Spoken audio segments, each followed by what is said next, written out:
Do you want to develop consistent good habits like reading, going to the gym every day, learning new languages, or practicing new instruments? Or do you want to kick bad habits like eating unhealthy food, biting your nails, watching too much TV? 3 years from now, you can have what you need. You got to be careful about it. You can't have everything. You can have what would be good for you, but you have to figure out what it is, and then you have to aim at it.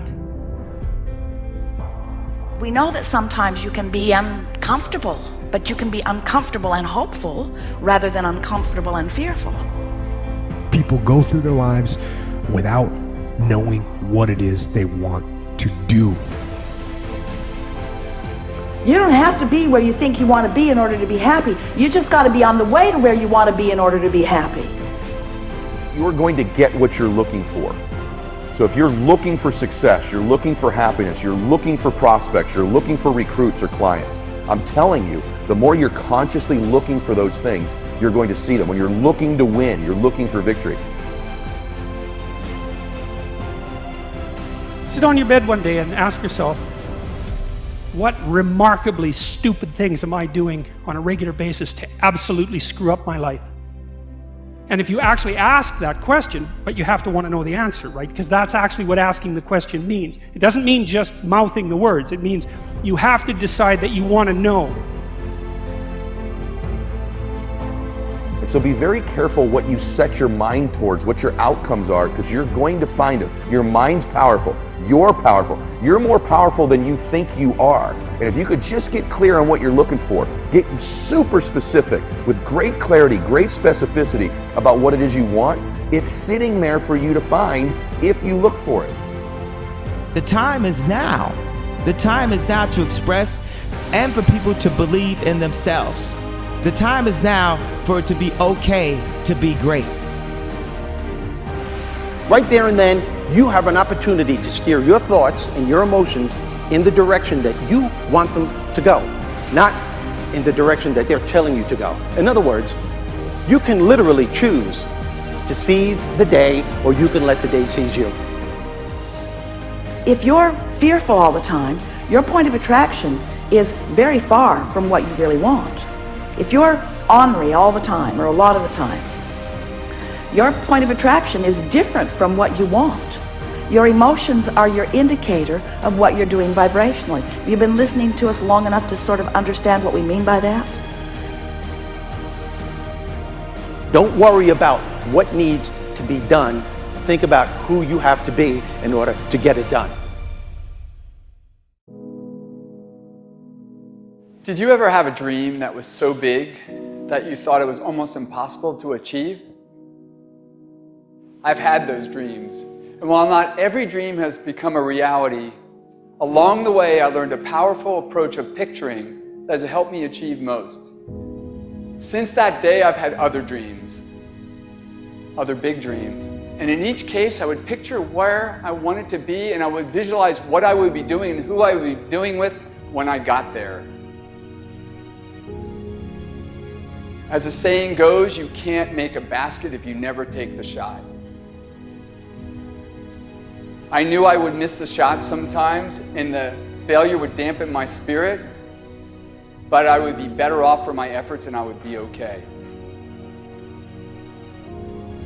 People are addicted to all kinds of things, substances, but one of the greatest addictions, or rather the greatest addiction, you never read about it in the papers, because the people who are addicted to it don't know it. It's the addiction to thinking. It's actually addictive. Can't stop thinking. It's like can't stop drinking, can't stop smoking, can't stop eating, can't stop thinking. You have the option of taking it hard or taking it easy, of making the worst of it or making the best of it, of giving it your undivided attention, of giving it very little of your attention.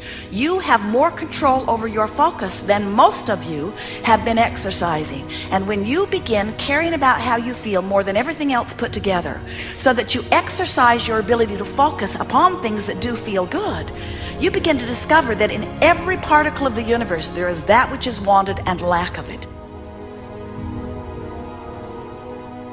My visualization has helped me achieve most of my goals. And what I learned along the way is it didn't take twice as much effort. It only took an extra 10%. When we fail, life continues as it is. We can stay in our comfort zone. Success, on the other hand, challenges us. It pushes us and it exposes us to rejection. How are we going to manage this new success? If you're not happy, you're not successful. If you're not enjoying yourself during the process of whatever it is you're trying to achieve, there's a problem. To me, the biggest disease on this planet is unhappiness. And the reason why people are unhappy is because we have a tendency to keep focusing, as I said, on what we don't have and what's not working in our lives, instead of allowing ourselves to shift our focus and our way of thinking.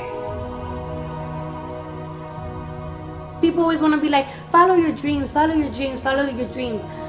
My dream was always to be a rap artist, right? But I had to get a job. So I had to focus on my job. And then I made money to follow my dream. One of the main reasons that people don't get what they want is because they don't actually figure out what it is.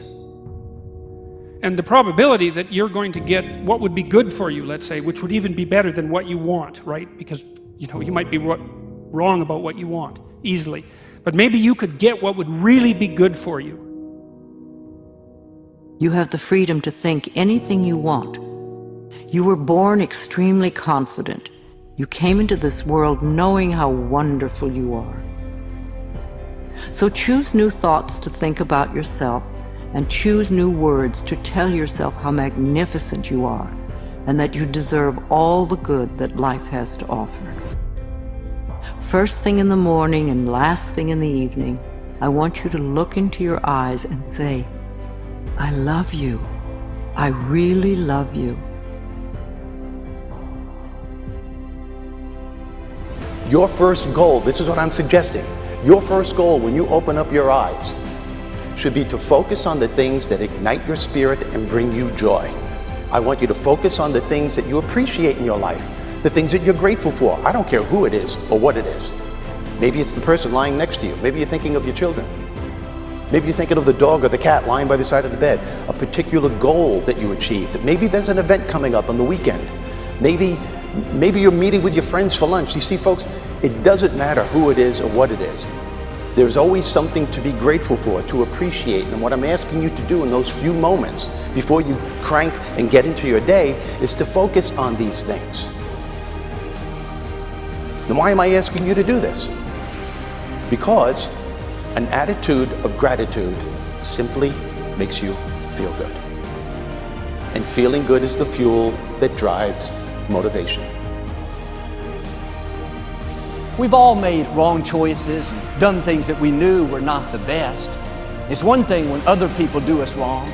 We had a bad break. It wasn't our fault. We can have faith that God will restore. He'll pay us back. But when we bring the trouble on ourselves, when we blow it, it's easy to live in regrets, thinking that God's not going to help us. We made the mess. But here's the beauty. God knew you would mess up before He called you. He knew we would get off course, at times give in to temptation. He didn't base His plan for your life on you making perfect decisions.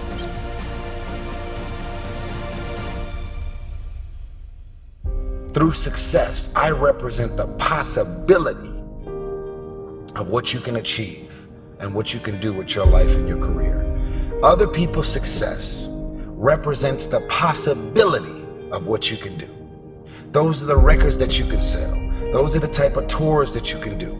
Those are the kind of songs that you can produce and the songs that you can write. Those are the millions of dollars that you can get, or billions. Those are the type of architectural drawings and buildings that you can build. Those are the type of books that you can sell. Everybody else's success represents the possibility of what you can do.